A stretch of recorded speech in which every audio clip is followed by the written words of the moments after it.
Shana Tova. If I asked you to begin crafting an epic tale, we'd begin with a character, perhaps a princess or a scarred villain.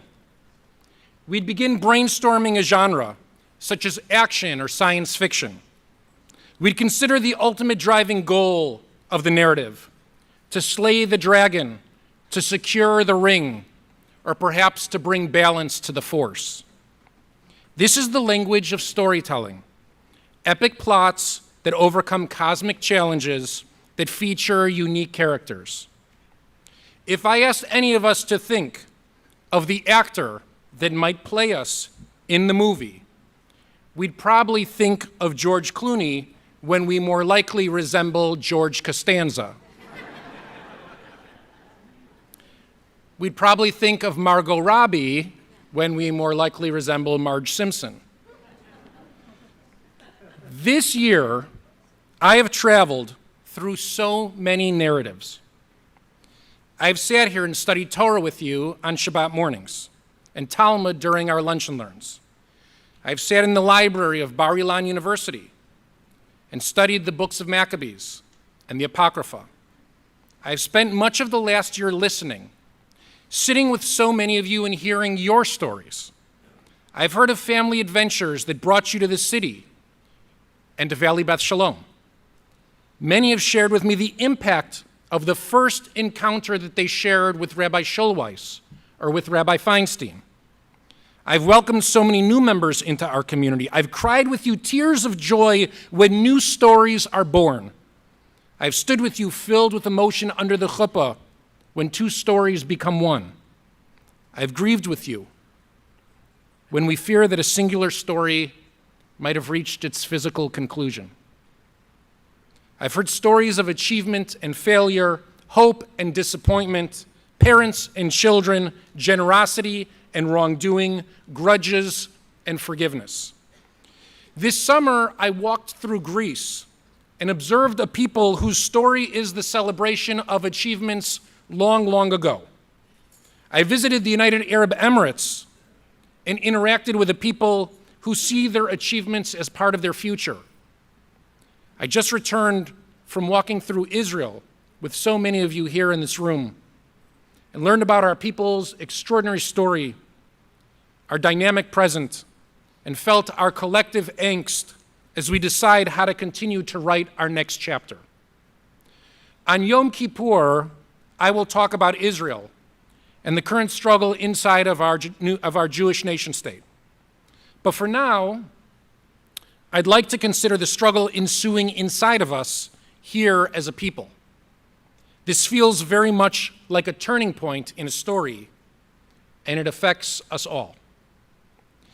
Today on our special holiday of Rosh Hashanah, to mark the possibility in the world, we tell two extraordinary stories about family: covenant, responsibility, and tradition. First, we read in the Torah about Abraham and Sarah and their son Isaac. It's Isaac's inheritance of the covenant that yields his son Jacob, our collective father, from whom we gain our collective name, Israel. Then in the Haftorah, we read about Elkanah and Hannah and their son Samuel. It will be Samuel who appoints King David, who will unite the tribes under a single banner into the people Israel. Long before Mario Puzo and The Godfather, the Torah and the Haftorah present us as an epic narrative captured within a family saga. For our story as the children of Israel has always centered around family. Ours is an epic saga about faith and discovery, family and nationhood, survival and triumph.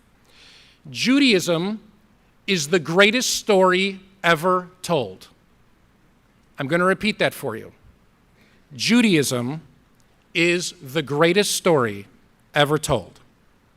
Each episode is captivating, each detail delicious. Consider the power of Moses extending his arms and God splitting the sea. Recall David as a child, whipping the slingshot and slaying the giant Goliath. Smell the billowing smoke as the Babylonians burned down Jerusalem. Envision a triumphant Judah Maccabee walking up the steps of the Holy Temple to repurify it. Try your hardest not to hear the deafening echo of the Nazi firing squads across the forests of Europe. Listen to the sweet, soft weeping of young IDF paratroopers who suddenly realized that they had in fact liberated the holy city of our ancestors. The problem is that many of us don't see ourselves in those heroic stories. The driving stories of our tradition feel like they were written about somebody else. People who lived long ago, people who found themselves in extraordinary circumstances, people who were called upon by God. We're losing touch with our people's story. Every piece of data produced today reports that the Jewish people are on a troublesome trajectory. To use our city as an example, the Federation's 2021 study of Jewish LA was released last December. It portrays a community here that is fracturing away from institutional affiliation, living more separated from each other according to geographic boundaries, and more divergent in our ritual observance than ever before.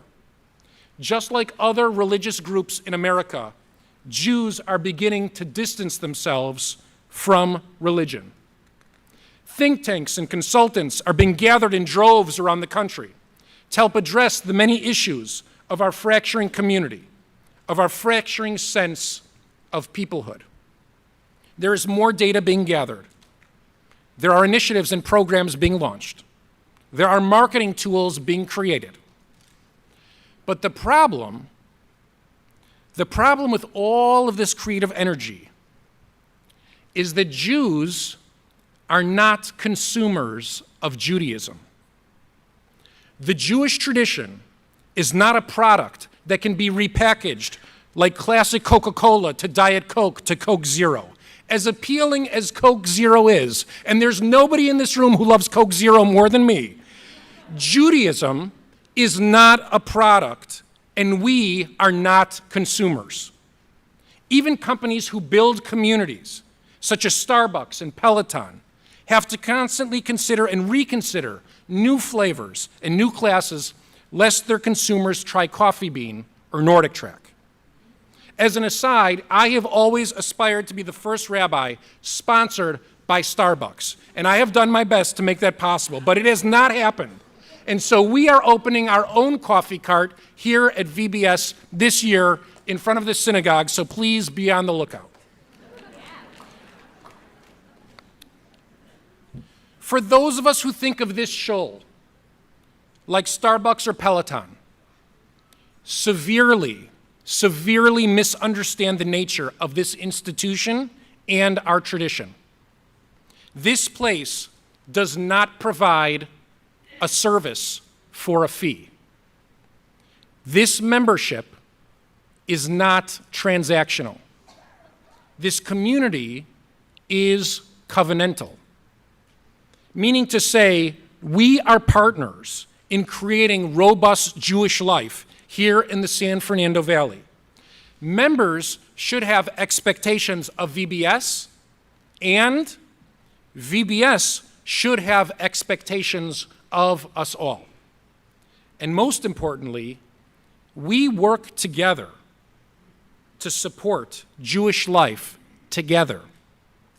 And we work together to improve the world around us together. We should not consider this epic story of our people as passive bystanders, as spectators, as customers. Judaism is not a story about other people. I am here to tell you today that you are currently starring in the movie. The Jewish people do not need a strategy or an initiative right now.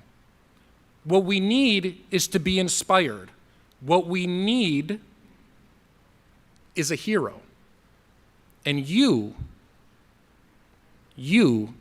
can be the next Jewish hero. Moses was just living his life in anonymity in Midian as a shepherd minding his own business when he received the call from the burning bush. Even after God introduced God's self 3 times, Moses resisted the call. Just like Moses, we go about our days and don't even notice the miraculous parts of life all around us. It's too overwhelming, too distracting amidst our busy schedules. So we temper down the joy and we shield ourselves from the danger. But we live in extraordinary times, filled with possibility and challenges all around us. I'd like to speak to how one should heroically engage with the world today as a Jew. For when we ignore the world around us, when we shut it out, we ignore the opportunity for mitzvot, to comfort, to celebrate, to support. In turn, we ignore the ability of Judaism to speak to us and to guide our lives. We have to open our eyes. We have to open our minds. And most importantly today, we have to open our souls. As each of us wakes up in the morning, the very first thing we do, each of us, the very first, we all reach for our cell phones.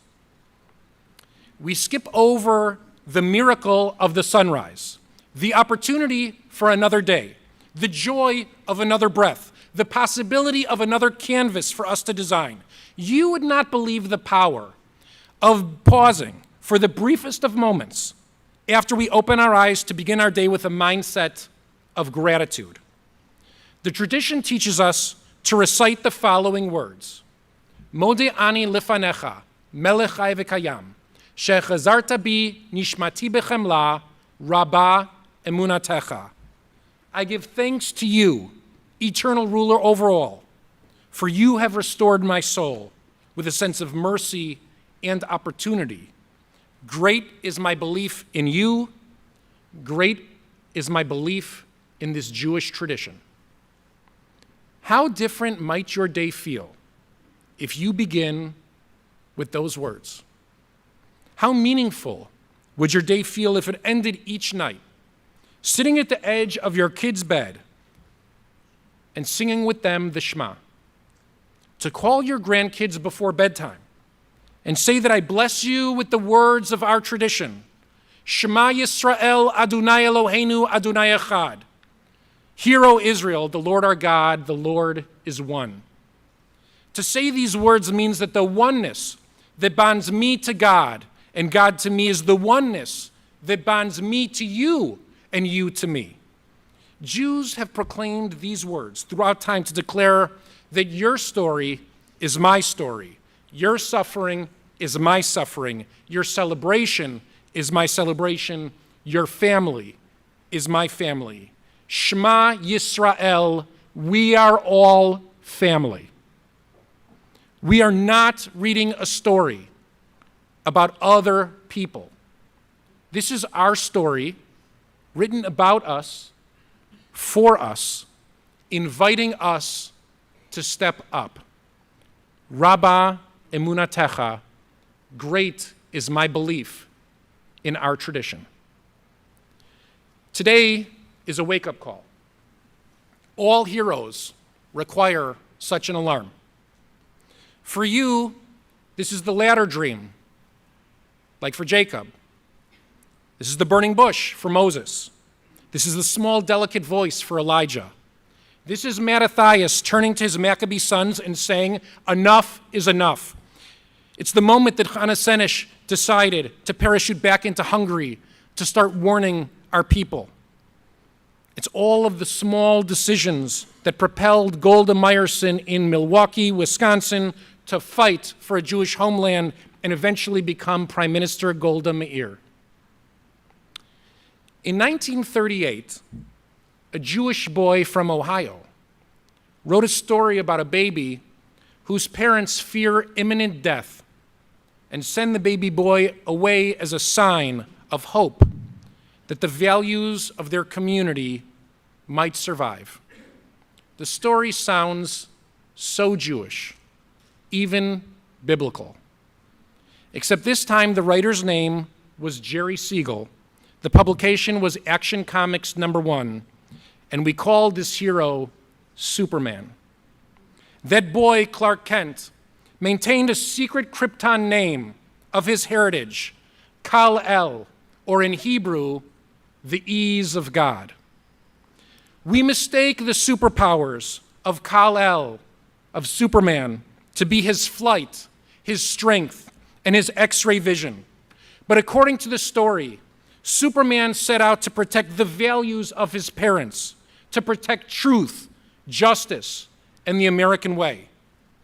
In his 1999 autobiography, Still Me, by the late Christopher Reeves, who starred as Superman in the 1978 classic, he recalls that they had to rehearse over and over and over again a scene in Brooklyn Heights in which Superman flew to save a cat. According to Reeves' own words, and I quote, "My flight path took me past the 7th-story windows of an apartment building. I was wearing street clothes and the flying harness with my hair done Superman style as I flew over and over again past the same windows. At around 5 o'clock, a kid of about 7 pulled up the window in his room and called out, 'Hey, Superman, how you doing?' As I flew past him again, he called out, 'Hey, Superman, my mom says come on in. We're having spaghetti for dinner.' I thanked him, but said I had much work to do. At about 8, I was still rehearsing the shot. One of our problems was that the cat was getting restless. When my young friend opened the window again and said, 'Hey, Superman, take care. I gotta go do homework.' Finally, we started to film the scene, take after take after take. This kid would look up from his desk and wave as I floated by, trying to catch the elusive white cat. At 11 o'clock, we were still shooting. By this time, the cat had been replaced by a dummy. The window opened one last time. 'So, Superman, I gotta go to bed now. I'll see you around.' I guess from his point of view, it was just a normal day in Metropolis. People are inspired when they see heroes act around them. The way that people believe and behave brings inspiration to all those in the community. We need role models to see that Jewish practice is possible and to feel comfortable doing it ourselves.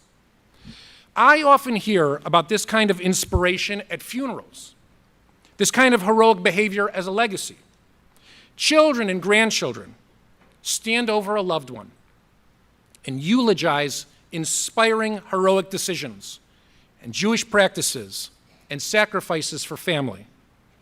They eulogize the joy that grandparents brought to candlelighting, or their insistence that everyone must be together at Passover Seders. And they tell those stories like it was their grandparents' stories, but not their own. You see, that story is all of our stories. It's not their joy, it's our joy. And we have to adopt those stories for ourselves. At the same time, we also shield ourselves from the dangers of living in the world today as a Jew. It is no secret that, like many Jewish institutions in Los Angeles and around the country, this one, Valley Beth Shalom, has been the victim of 2 swatting incidents in the last month. These are anti-Semitic threats that draw out SWAT cars in droves with the aim of wreaking havoc and disrupting our community and preventing us from practicing our Judaism. Reportedly, these pieces of human dreck, they watch synagogue streams and they watch enjoying the chaos that erupts when they make these threats to the police. Simply put, these are hate crimes. Our executive director, Matt Weintraub, and I have sat through many hours of meetings concerning security leading up to these high holidays. I am so proud of Matt and of our president, Eileen Berman, and of our executive committee and our entire board of directors, and of this entire community for considering our safety and security of paramount importance. At the same time, there are organizations whose instinct was to encourage us to cancel our stream or to change our services, to change our behavior. Their response was logical, but it's not my logic. My instinct is to ask how to stream our services into even more homes, how to gather together thousands of more Jews across Los Angeles here into our community for services, how to serve more Jews in need around the valley. They want to disrupt and endanger our Jewish life. We cannot cower. We can't adjust. We must bolster our resolve to be Jewish heroes. Synagogues are not discussing this issue because of fear that Jews will stop attending services. Instead, here at VBS, we try to be transparent with you because we have faith in you that you will not let these anti-Semites win. Police officers, firefighters, Iron Man, Captain America, they're heroes because when there's a threat and crowds begin running away, they run toward the challenge to help. Swatting shouldn't drive Jews away from services. Threats like that should drive Jews to shul in droves, to show these cowards that they cannot succeed. We must step up by stepping into synagogue more often. I recently visited the Harry Truman Presidential Library in Kansas City. One of the threads of President Truman's life is a bond with a Jewish friend named Eddie Jacobson. They served together in World War I. After the war, Truman and Jacobson opened a haberdashery together. Not a religious man, there are conflicting stories as to if Jacobson was ever engaged in the Jewish community in Kansas City. Yet in the nexus of the two great Jewish chapters of the 20th century, when Ben-Gurion and Chaim Weizmann found themselves blocked by our State Department and Secretary of State George Marshall and could not gain access to the White House to plead their case to support for the new Jewish state, they reached out to Jewish leaders in the country. And Jewish leaders balked at the request to help the Jewish people in fear of jeopardizing their own standing here in America, in fear of defying Secretary Marshall, a national hero. Zionist leaders called upon Eddie Jacobson. Jacobson visited the White House in March 1948 and pleaded with his close friend to support the creation of a Jewish state in our ancestral homeland.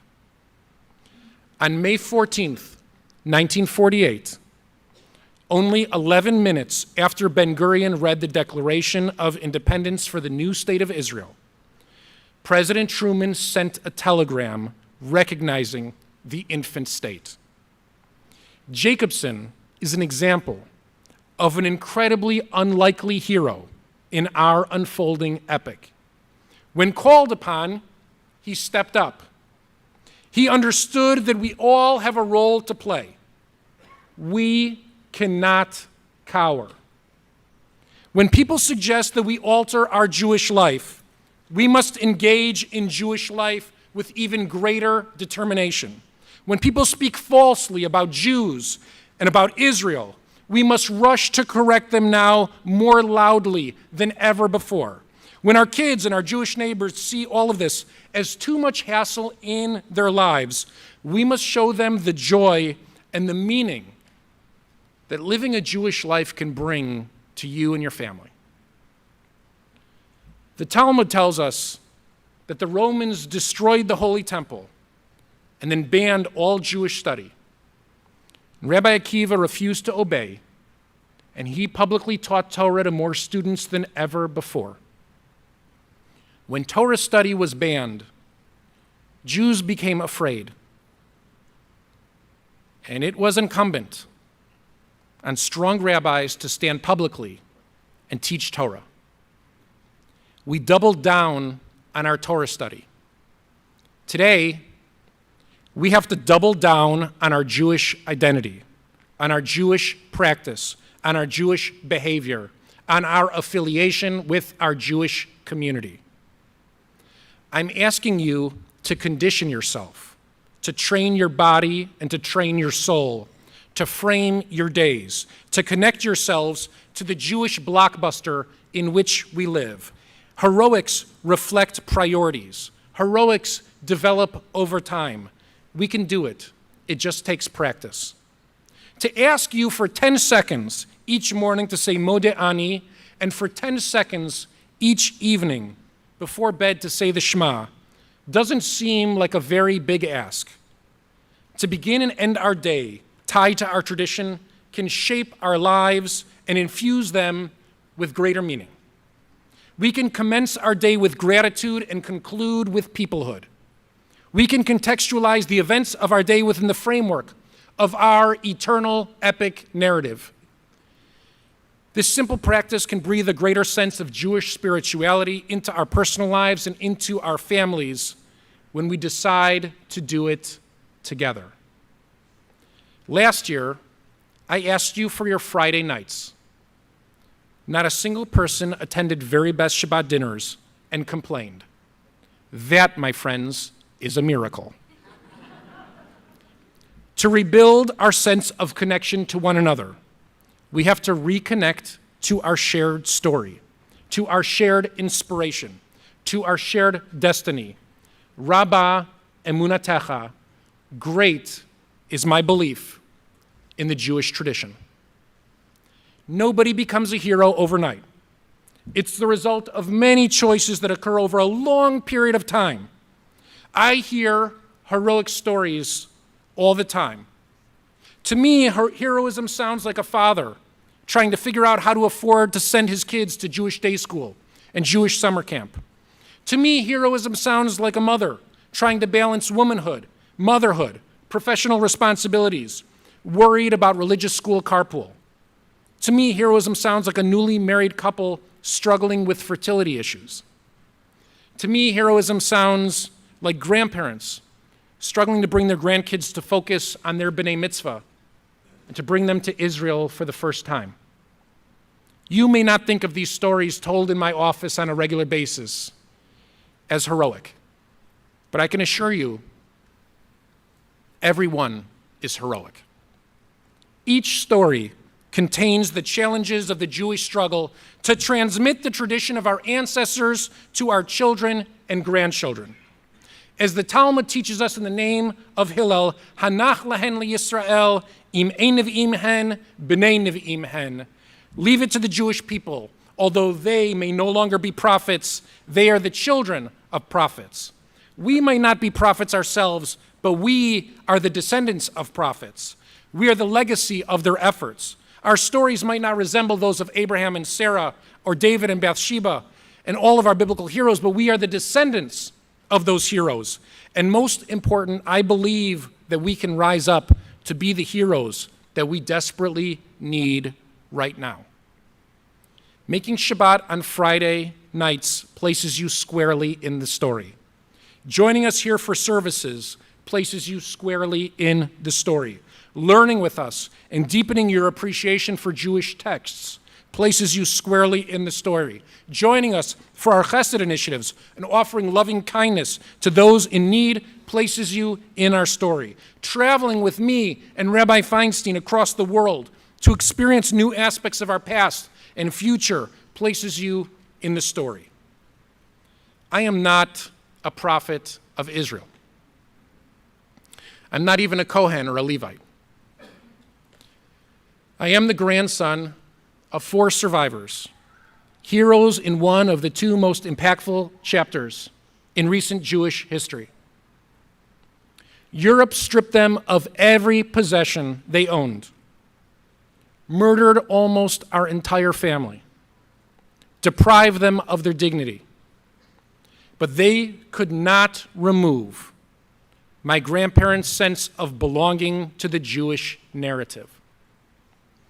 Remember that as the Nazis raided the annex in Amsterdam, they plundered Anne Frank's room. They overturned her suitcase looking for valuables.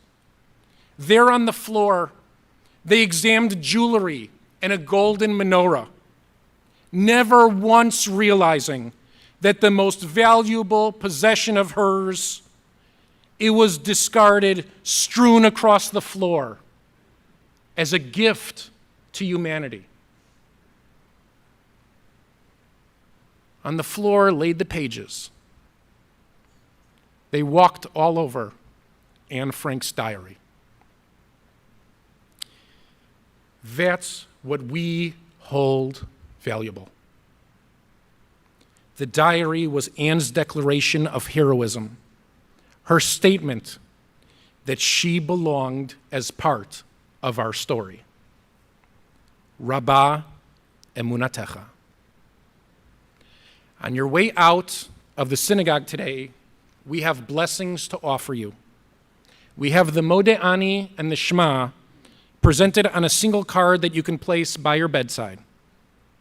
This can be your small step this year. These prayers can be your entrance into our story.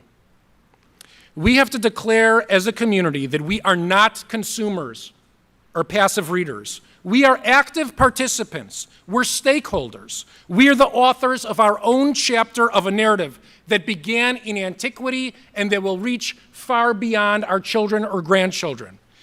We have to declare that we will no longer ignore moments of inspiration.